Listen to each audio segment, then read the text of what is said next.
The most expensive military operations of World War II. Part 1. The scale of conflict extended. The Second World War fundamentally transformed how nations mobilized their economies and resources in ways that had never been attempted before in human history.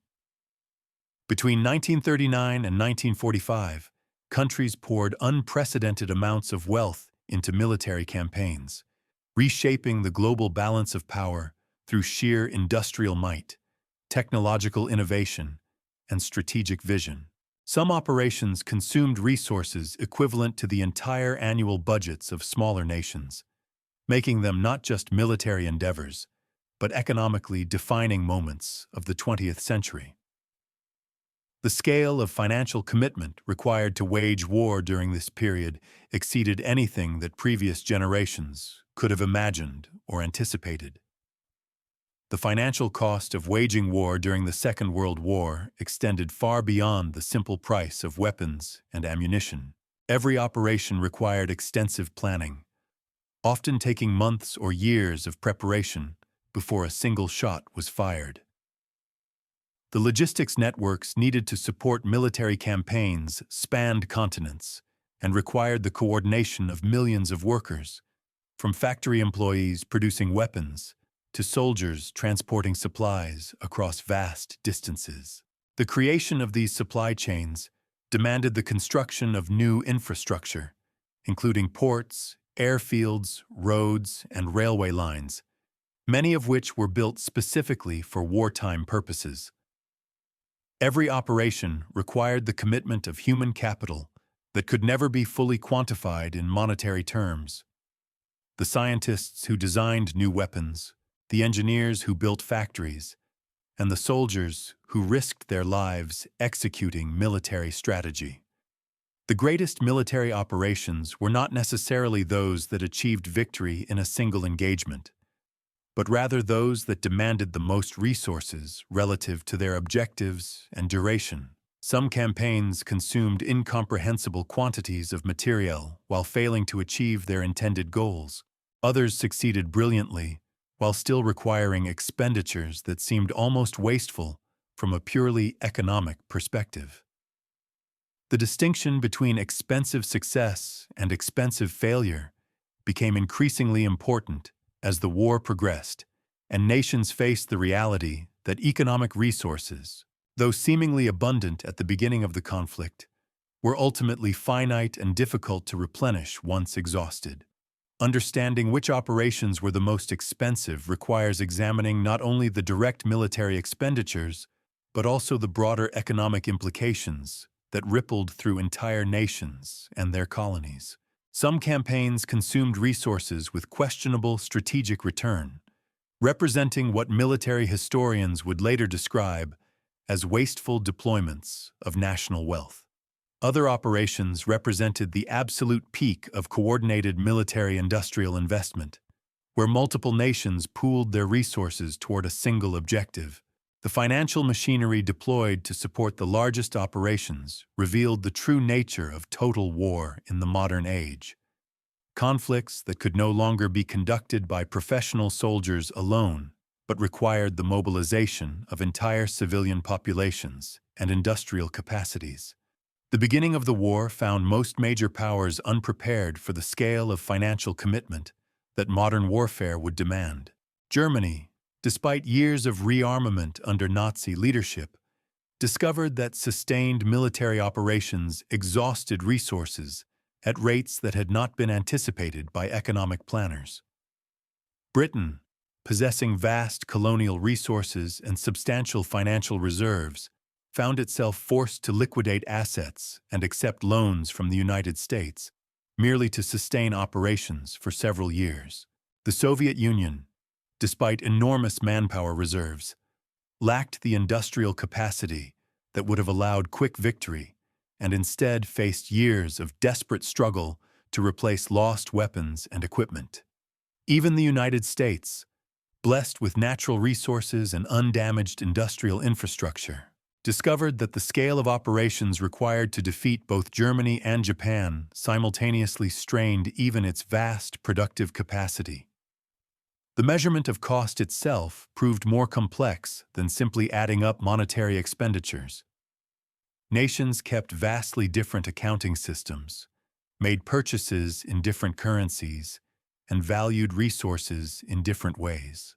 A factory worker in Germany was paid according to one wage scale, while a factory worker in the United States earned according to a completely different standard. Raw materials that were abundant in one nation were scarce in another. The true cost of an operation encompassed not merely the purchase price of weapons and equipment, but the opportunity cost of what those resources could have produced in civilian applications. A factory producing aircraft could not simultaneously produce automobiles or machinery for agriculture. Workers conscripted into military service could not work in agriculture or civilian manufacturing. The total cost of war, therefore, extended far beyond what any single accounting system could fully capture. The financial scale of the conflict became apparent almost immediately after hostilities began in September 1939. Britain declared war on Germany and immediately began converting its civilian economy into a war economy. The government implemented rationing, conscripted millions of young men into military service, and diverted industrial production away from civilian goods toward military equipment. The costs of simply arming and training these conscripts, constructing barracks and training facilities, and purchasing weapons ran into the hundreds of millions of pounds sterling within the first year of fighting. The financial burden proved so severe that Britain was forced to seek American support, even before the United States officially entered the war in December 1941. Germany approached economic mobilization somewhat differently, attempting to wage war through what some historians have called a plunder economy. Rather than fully mobilizing its own civilian industries, Nazi planners hoped to finance military operations through the conquest and exploitation of other nations. Resources taken from conquered territories were intended to reduce the burden on the German civilian economy.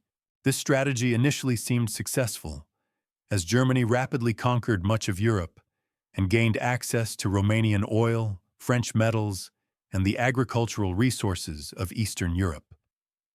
However, this approach ultimately proved insufficient when Germany launched its invasion of the Soviet Union and discovered that Soviet territory could not be rapidly conquered and exploited as planned.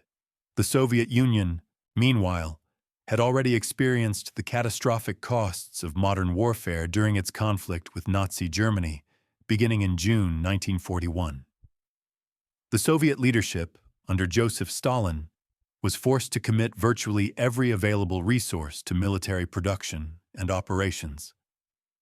Factories were evacuated from threatened territories and relocated eastward, sometimes transported thousands of kilometers by rail.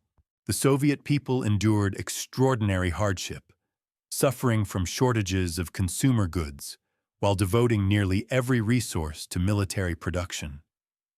The financial cost was measured not merely in rubles, but in human suffering, starvation, disease, and the deaths of millions of civilians alongside the military casualties. The United States approached the economic demands of warfare with a strategic advantage that other nations lacked.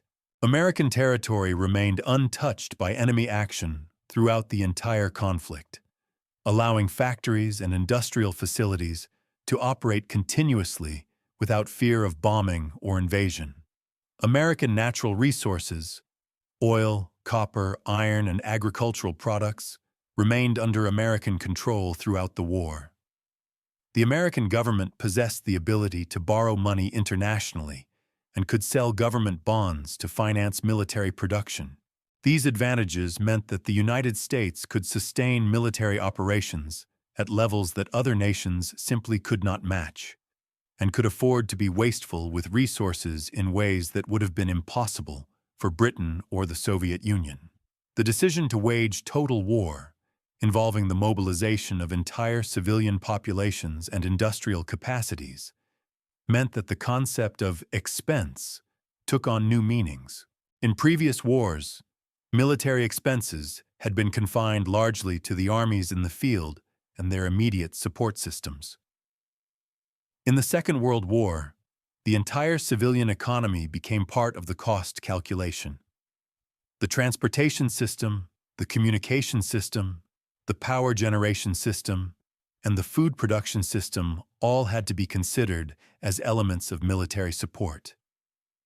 A railway network that transported military supplies also had to be built, maintained, and protected.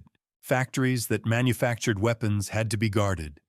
Workers had to be fed and housed, and transportation networks had to be established to move finished products to military units. The technological dimension of the war added yet another layer of complexity to cost calculations. Previous wars had been largely decided by existing technologies refined through experience.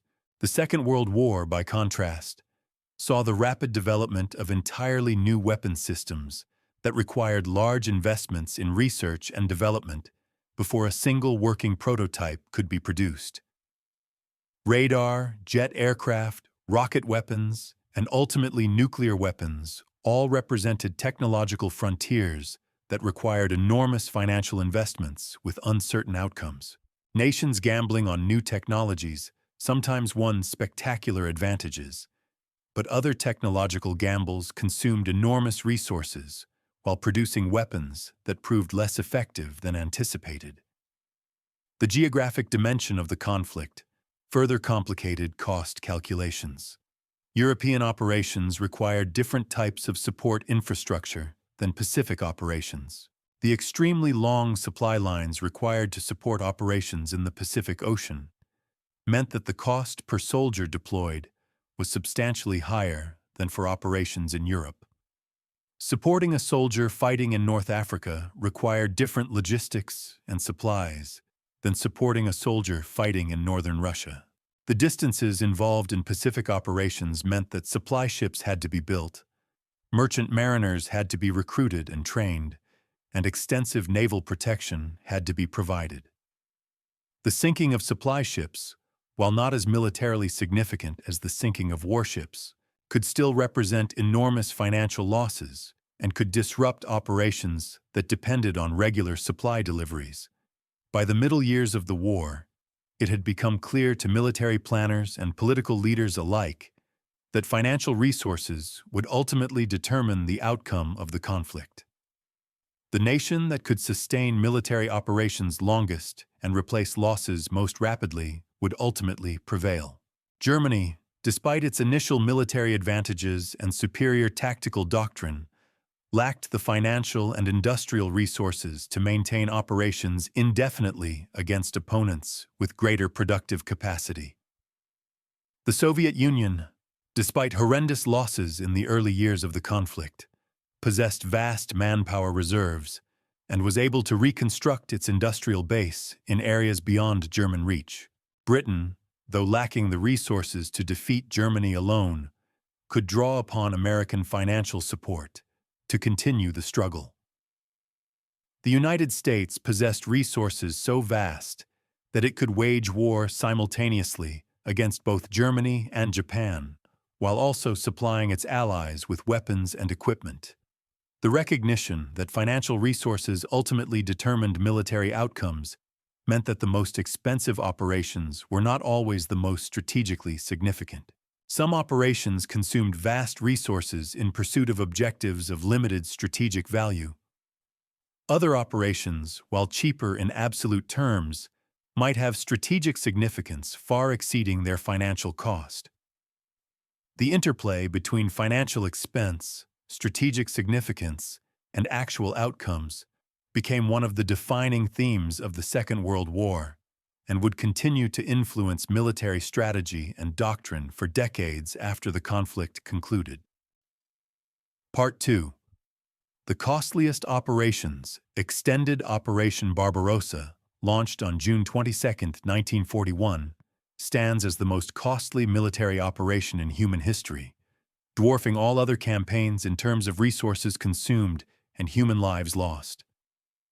Nazi Germany's invasion of the Soviet Union represented an unprecedented scale of military mobilization that would consume resources at rates previously thought impossible to sustain. The operation required the commitment of over 3 million troops for the initial assault, supported by approximately 3,500 tanks, 7,000 artillery pieces, and 2,700 aircraft. The logistical undertaking was staggering in its complexity. Maintaining supply lines stretched across thousands of kilometers of devastated terrain demanded the commitment of hundreds of thousands of horses, since German mechanized transport could not operate effectively across Russian roads and railways. The economic commitment to Barbarossa extended far beyond the initial invasion force. Germany mobilized its entire industrial base to produce the weapons, ammunition, fuel, and equipment required to sustain operations on an unprecedented scale. Factories throughout the Reich worked around the clock to manufacture replacement tanks, aircraft, and vehicles. The consumption of fuel alone was extraordinary, as the German military required enormous quantities of gasoline and diesel oil to power tanks, trucks, and aircraft. Securing adequate supplies of petroleum became a driving strategic concern, influencing German decisions to invade the Caucasus and attempt to seize Soviet oil fields. The financial cost encompassed not merely the purchase price of equipment, but the development of entirely new supply chain infrastructure and the construction of depots, repair facilities, and fuel storage systems across occupied territories. The operation consumed German resources at such an accelerated rate that planners anticipated total victory within a matter of months, believing that Soviet forces would collapse under the weight of the initial assault. When this did not occur, Germany found itself locked in a prolonged conflict for which it was economically unprepared. The expenditure of resources continued for nearly 4 years, through brutal winters and desperate retreats, always exceeding the rate at which German industry could produce replacements. By the time the operation ended in utter failure with the Soviet Union advancing into Germany itself, the operation had consumed resources equivalent to billions of dollars in modern currency and had killed approximately 27 million Soviet citizens, military and civilian alike. Operation Overlord, the D-Day invasion of Normandy on June 6, 1944, represented the most expensive amphibious operation ever mounted and remains one of the largest coordinated military efforts in history. The Allies assembled approximately 156,000 troops for the initial beach landings, supported by over 5,000 ships and landing craft of all varieties, ranging from massive battleships to small transport vessels. The operation was supported by approximately 11,000 aircraft, many of which were engaged in providing air cover, conducting bombing missions against German positions, and transporting airborne forces. The financial cost encompassed not merely the provision of equipment for this single day, but the cumulative expenditures of months of preparation, training, and planning. The preparation for Overlord required the construction of entirely new classes of vessels specifically designed for amphibious assault, the development of LST, landing ship tank vessels, LCI, landing craft infantry boats, and specialized engineering equipment represented enormous research and development investments. The United States alone built thousands of landing craft during the war, each representing a significant capital investment. Beyond the naval commitment, the operation required the construction of new training facilities across Britain to prepare soldiers for amphibious assault against fortified positions. The construction of artificial harbors, massive concrete structures that could be towed across the English Channel, represented an engineering achievement that required years of planning and the commitment of extraordinary resources. The logistical commitment to sustaining the Normandy beachhead extended far beyond the initial assault. Once the beaches were secured, the Allies had to establish supply lines capable of supporting hundreds of thousands of troops advancing inland. The construction of port facilities, the maintenance of supply ships operating across the English Channel, and the commitment of transport aircraft to bring additional supplies represented a continuing financial burden. The Allies deliberately oversupplied the beachhead, ensuring that there would never be a shortage of ammunition or supplies that could cause military failure. This approach, while strategically sound, was extraordinarily expensive. Every ton of supplies shipped across the English Channel had to be transported in vessels that might otherwise have been used for other purposes, and every soldier dedicated to supply operations was unavailable for combat. The strategic bombing campaign over Germany and occupied Europe represented another form of expensive military operation that consumed vast resources on both the attacking and defending sides. The British Royal Air Force initiated bombing campaigns against German targets as early as 1940, though the campaign remained relatively limited until American participation increased the scale dramatically. The United States committed thousands of bomber aircraft, each costing hundreds of thousands of dollars, to daylight precision bombing campaigns beginning in 1943. The production of replacement aircraft to compensate for losses became an ongoing burden as German fighter defenses regularly inflicted casualties approaching 20% on bombing missions. The commitment of resources to the bombing campaign extended far beyond the aircraft themselves. Thousands of trained pilots, navigators, and bombardiers had to be recruited, trained, and continuously replaced as casualties mounted. The construction of airfields to support bomber operations required enormous investments in infrastructure throughout Britain and later in continental Europe. The development of increasingly sophisticated navigation systems and bombing technologies demanded substantial research and development investments. Germany's response to the bombing campaign required the production of fighter aircraft, anti-aircraft artillery, and radar systems to defend against the attacks. The financial resources consumed on both sides in the strategic bombing campaign represented one of the largest allocations of wartime spending. The Pacific Island hopping campaign consumed vast sums across dozens of separate operations, each one requiring specialized equipment and tactics that had never been attempted before. Operations at Guadalcanal, Tarawa, Iwo Jima, and Okinawa each required significant amphibious assaults against heavily fortified Japanese positions defended by soldiers determined to fight to the death. The campaign demanded the construction of an entire fleet of specialized landing craft specifically designed for Pacific operations, where the distances involved were far greater than in the Atlantic.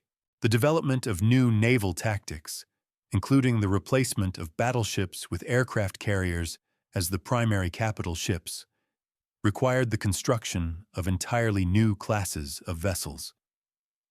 The cumulative expense of the island-hopping campaign was extraordinary, though often underappreciated in historical accounts that focus on the land battles themselves. Every amphibious assault required careful coordination of naval gunfire support, air support, and logistics. Japanese positions had been fortified over months or years, with underground bunkers, interlocking fields of fire, and supplies stockpiled for prolonged resistance. Taking these positions required massive expenditures of artillery ammunition, naval gunfire, and airstrikes before ground troops could even advance. The captured islands often had limited strategic value beyond serving as stepping stones toward Japan itself. Iwo Jima, for example, was valued primarily for its airfields that would allow American fighters to escort bombing raids over Japan. Yet capturing the island required the death or wounding of nearly 70,000 American and Japanese soldiers. The German U-boat campaign in the Atlantic Ocean demanded equally massive expenditures on the German side, representing one of the most costly failures of the war. Producing submarines required specialized shipyards, skilled labor, and scarce materials, including steel and copper. Each U-boat represented a significant capital investment, costing millions of marks to construct and equip. The Battle of the Atlantic stretched across nearly the entire war, requiring German industry to continuously replace submarines sunk by Allied destroyers and aircraft. The Allies responded with enormous expenditures on convoy escort systems, including the construction of escort carriers specifically designed to provide air cover for merchant convoys, the development of improved radar and sonar technologies, and the training of thousands of sailors and airmen to operate anti-submarine warfare systems. The scale of merchant ship losses meant that the Allies had to construct replacement vessels at a rate previously thought impossible. American shipyards produced Liberty ships, standardized cargo vessels that could be built rapidly and inexpensively, at such a rate that new ships were launched faster than German submarines could sink them. At the peak of construction, new Liberty ships were being produced at a rate of approximately one vessel per day. The total expenditure on merchant vessels, escort warships, and anti-submarine equipment represented billions of dollars in modern currency. The financial commitment to winning the Battle of the Atlantic proved essential to maintaining supply lines to Britain and the Soviet Union. Yet the sheer expense of the campaign consumed resources that might have been deployed elsewhere. Soviet military operations on the Eastern Front involved expenditures that were difficult to quantify precisely, given the Soviet accounting system and the extensive destruction of records during the Nazi invasion.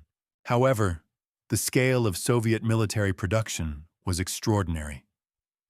The Soviet Union produced approximately 34,000 tanks during the war, along with tens of thousands of aircraft and hundreds of thousands of artillery pieces. The financial cost of this production, when calculated against Soviet economic output, consumed almost the entire productive capacity of the nation. The Soviets received substantial material support from the United States and Britain through the Lend-Lease program, which provided additional resources that allowed continued operations even as German forces inflicted catastrophic losses on Soviet forces.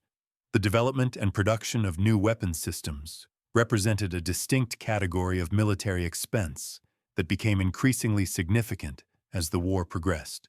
Radar technology, jet aircraft, rocket weapons, and ultimately nuclear weapons all required enormous investments in research, development, and production. The Manhattan Project, the American program to develop nuclear weapons, consumed approximately $2 billion, an extraordinary sum at the time. Tank development programs, fighter aircraft competitions, and experiments with new military technologies consumed billions in additional resources. Many of these technologies proved unsuccessful or less effective than anticipated, representing pure financial losses that contributed nothing to military victory. Part 3. Consequences and Legacy. Extended. The astronomical costs of the most expensive military operations in World War II fundamentally altered the trajectory of nations and reshaped the post-war world in ways that would reverberate throughout the remainder of the 20th century. The financial and human consequences of these operations extended far beyond the battlefields where they were fought, influencing politics, economics, and international relations for decades. The nations that survived these expenditures emerged transformed, while those that could not sustain the costs faced defeat, occupation, and the necessity of rebuilding from rubble. Germany's expenditure on Operation Barbarossa represented a financial and strategic miscalculation of catastrophic proportions. The operation consumed resources at such a rate that German planners had anticipated total victory within a matter of months. Yet when Soviet forces refused to collapse as expected, Germany found itself committed to a protracted conflict that its economy could not sustain indefinitely.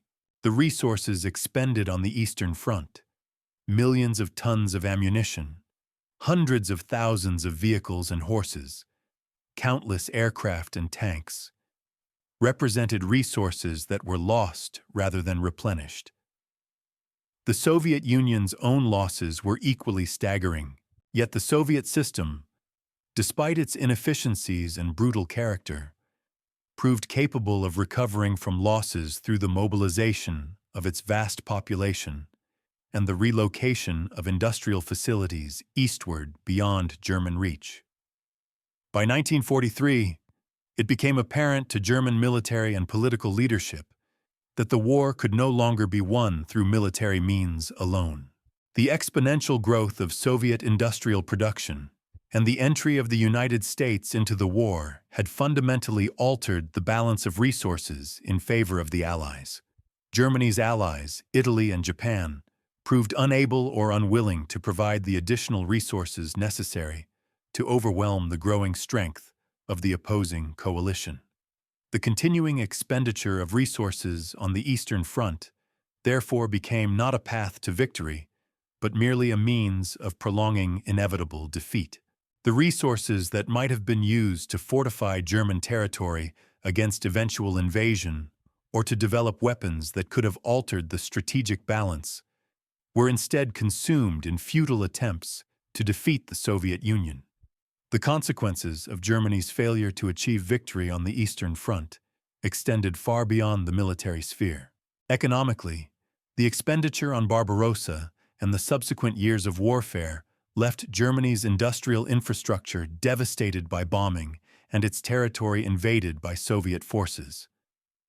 The German civilian population experienced shortages of food, fuel, and manufactured goods. Millions of Germans died in the war or were displaced from their homes. The complete defeat of Germany meant that the nation had to surrender unconditionally, face occupation by foreign powers, and endure the dismantling of its political and economic systems. The resources that might have been devoted to civilian reconstruction had to instead be used for reparations to the victorious nations and for the support of occupation forces. The American investment in Operation Overlord and the subsequent European campaign positioned the United States as the dominant economic and military power in the post-war world. The ability to fund such massive operations, absorb losses, and continue fighting demonstrated industrial capacity that far exceeded any potential rival. The United States had not merely committed resources to warfare, but had done so while simultaneously providing material support to Britain and the Soviet Union. Lend-Lease shipments to the Soviet Union included hundreds of thousands of vehicles, millions of tons of food and raw materials, and substantial quantities of industrial equipment. This generosity, while strategically motivated by the desire to keep the Soviet Union in the war against Germany, nonetheless demonstrated the economic capacity of the American nation. The post-war world would be shaped by American economic dominance that had been demonstrated and confirmed through the successful prosecution of the Second World War. The United States emerged from the war with its industrial infrastructure intact and expanded through wartime production, with substantial financial reserves, and with technological capabilities that exceeded those of any rival. The Soviet Union, despite its military victory on the Eastern Front, emerged from the war economically devastated, with vast territories destroyed by warfare and millions of its people dead.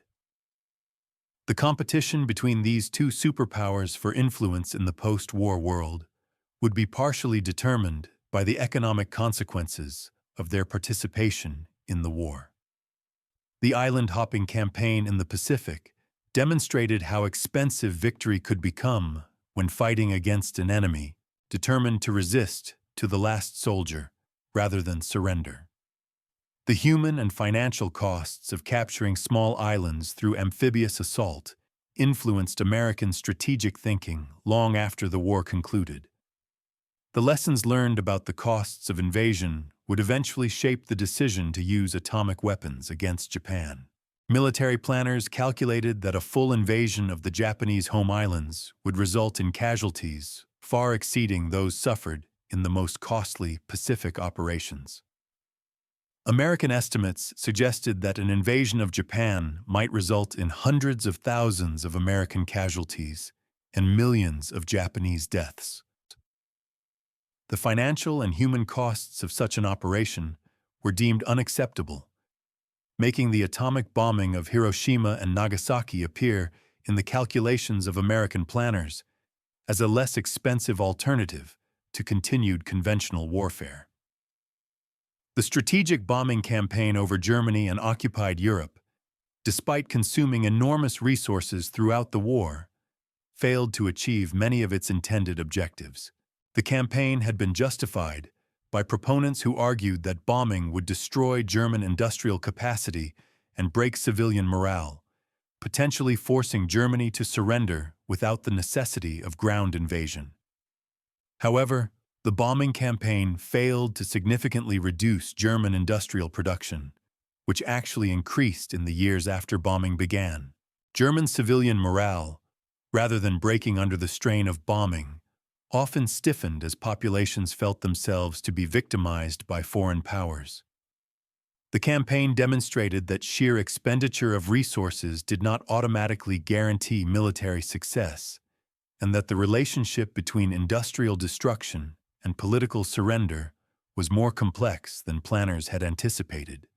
The money spent on the strategic bombing campaign, measured in billions of dollars for aircraft, ammunition, fuel, and personnel, represented resources that might have been deployed differently.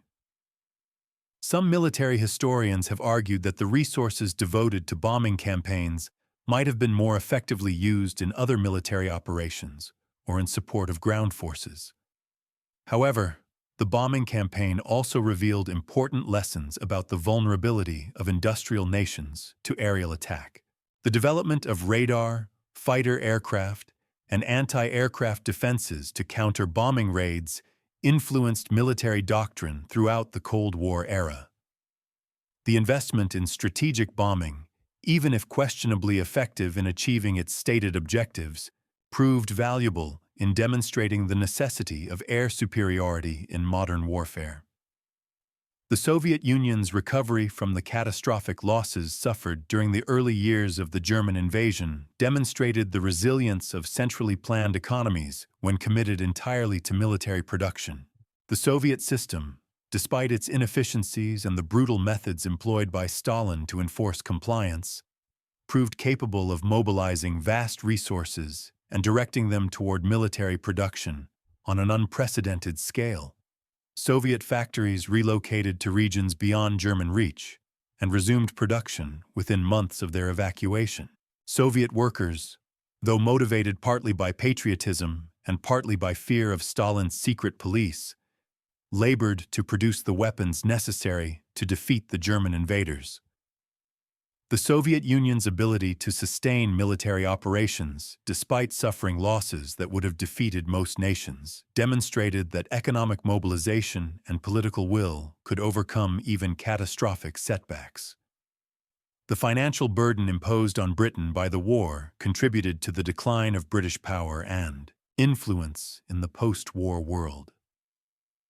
Britain, though victorious over Nazi Germany, emerged from the war economically exhausted.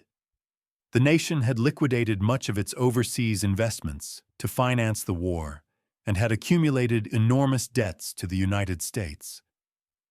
The British Empire, which had dominated global affairs for centuries, could no longer sustain the military and economic commitments necessary to maintain its position. India, Britain's most valuable colony, gained independence within 2 years of the war's conclusion. Other British colonies followed, and within a decade, the British Empire had effectively ceased to exist. The resources consumed in the war against Germany had accelerated the process of British imperial decline and the emergence of the United States and Soviet Union as the dominant superpowers. The atomic weapons developed during the war represented the ultimate expression of the relationship between military expenditure and technological advancement. The Manhattan Project consumed billions of dollars and engaged the efforts of hundreds of thousands of workers, scientists, and engineers. The project developed not merely a weapon, but an entirely new technology that would come to dominate international relations and military strategy for the remainder of the century. The use of atomic weapons against Japan demonstrated that nuclear weapons possessed destructive capacity far exceeding conventional weapons, and suggested that future wars might be fought with weapons capable of destroying entire cities in seconds. The existence of atomic weapons made the continuation of total war, as it had been practiced in the Second World War, potentially suicidal for all parties involved.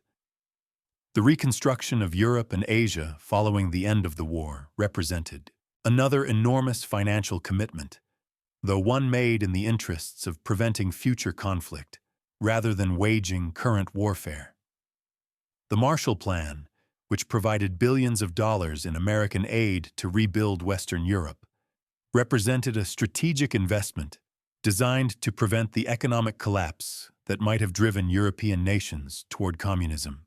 The occupation and rehabilitation of Germany and Japan required sustained American military presence and economic commitment for years following the war's conclusion. The resources devoted to reconstruction were substantial, yet they proved essential to establishing a stable post-war order and preventing the emergence of conditions that might have led to future conflict. Ultimately, the most expensive operations of the Second World War demonstrated that military victory in the modern age belonged not to the most tactically brilliant commanders or the most innovative military theorists, but to the nations with the greatest productive capacity and the willingness to sustain massive expenditures over extended periods. The financial consequences of these operations extended far beyond the war itself, influencing the structure of the post-war world, the balance of international power, and the technological capabilities of nations for decades to come. The Second World War proved definitively that in modern industrial warfare, economic capacity is at least as important as military skill in determining victory,